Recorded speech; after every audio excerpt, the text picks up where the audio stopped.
Up 120% in just the last month, HIMS is one of the best performing stocks in the market right now. But is it overpriced? Here to share more about what this company is all about is MarketBeat analyst Gabriel Osorio-Mazilli. Gabriel, I feel like everyone is talking about HIMS right now, but just a few months ago, no one had really even heard of this company. Yeah, you're absolutely right. Nobody knew about this company a few months ago, and now everyone seems to be behind this stock after 120% return over the past month, as you mentioned, and even more than that over the past year. So, as more and more momentum goes behind this telehealth company, I think more and more capital is going to be backing it as well. Not only for the business model, but all the tailwinds that are behind it in today's cycle. Those tailwinds have a lot of analysts and a lot of investors out there calling this a once in a lifetime company. There's so much attention around this stock right now. Let's talk about why it's gaining so much attention. Every once in a while, companies come and change the way that an industry works by implementing technology, implementing new systems, new services, and I think Hems and Hers is one of those. Changing the way that we look at medicine and healthcare by implementing telehealth, technology, and over-the-counter services that some of the biggest names out there aren't able to tap into yet. So with this big of a market opportunity for Hims and Hers, plus the subscription business model, I think the upside and the free cash flow to compound on the value for this company is not really reflected today at all, despite the bullish price action we've seen. Yeah, we're going to get into that price action a little bit more. But first, I want to talk more about just the fundamentals of this company and how big of a game changer this could be in the whole healthcare industry. In your article from MarketBeat, you talked about some other companies that were real industry game changers, companies like Uber, changing the way Americans really choose to use those industries. Do you think Hims and Hers really has the potential to totally change healthcare in a similar way? Some factors suggest that might be the case. As you mentioned, Uber changed the way that ride sharing and transportation works. It did not take out drivers, but it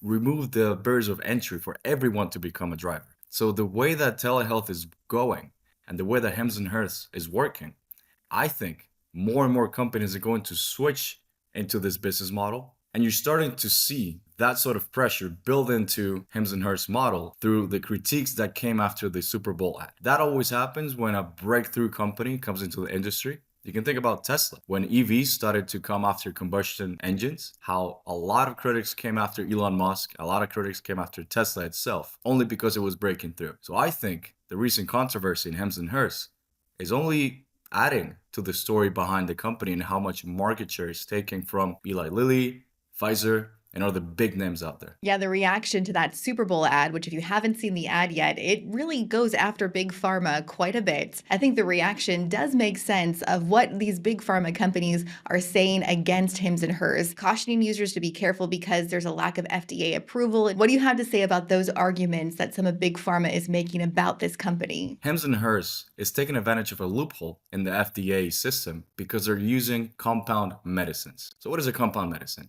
Imagine you need a pill form of a medicine, but you can't swallow pills. So a local pharmacy might change a little bit of the chemical compounds in the medicine to make it into liquid form. That doesn't need the same approval and system checks that the FDA does for generic drugs. Hims and Hers can take advantage of this loophole, be more effective, be more expedited in the way that they let out their drugs to the market. Of course, that doesn't mean it's great, but that doesn't mean it's bad either. So the way that you should take it is through the KPIs, the key performance indicators in the stock and the company, subscriber growth, adoption, market share.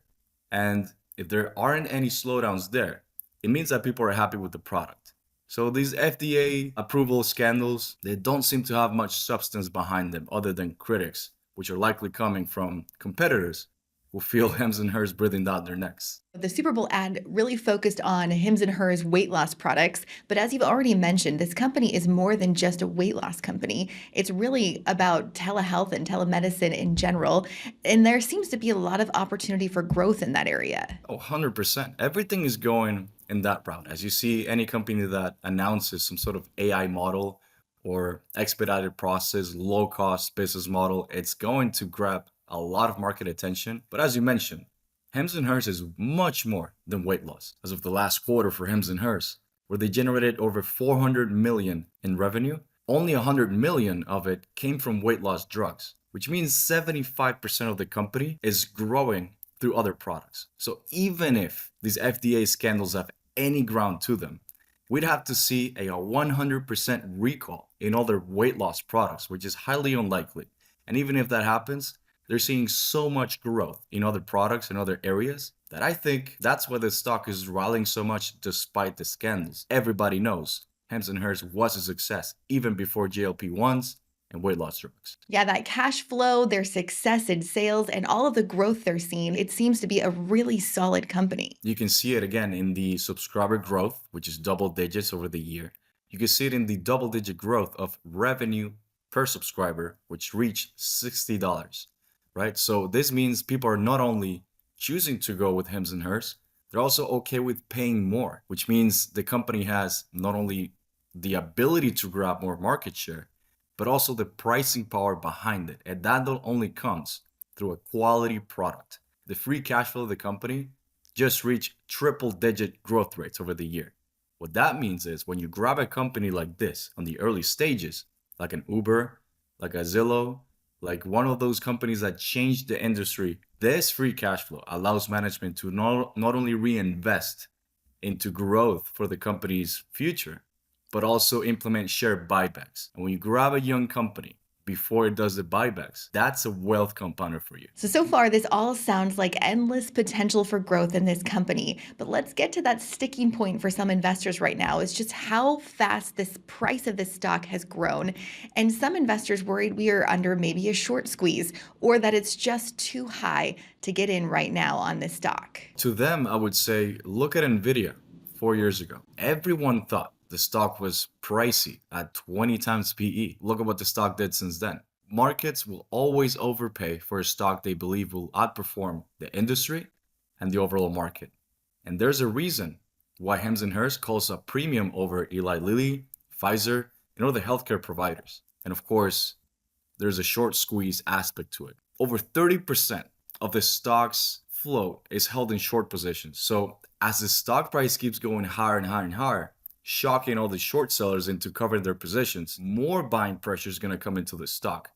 Aside from the multi-million-dollar inflow and institutional capital that came over the past quarter. So I think even at today's price, investors have a pretty good chance to seeing even higher prices still. But for those worried about buying at the top, I would suggest looking at the $58 to $60 range, which over the past couple of weeks has shown to be a reasonable support area. Gabriel, you explained that very well, but if you're still worried or interested in learning more about dealing in stocks that have high short interest, check out this free report from MarketBeat.com. It's a guide to high short interest stocks and how to trade them. You can scan the QR code or click the link in the description of this video to get that free report on MarketBeat.com. Gabriel, you already gave a really good price point for entry on this stock, but I want to end this video with how far you think this stock can go. How much growth are analysts expecting this year and beyond? As of today, Morgan Stanley analysts decided to boost Hims and Hers stock up to $60 a share.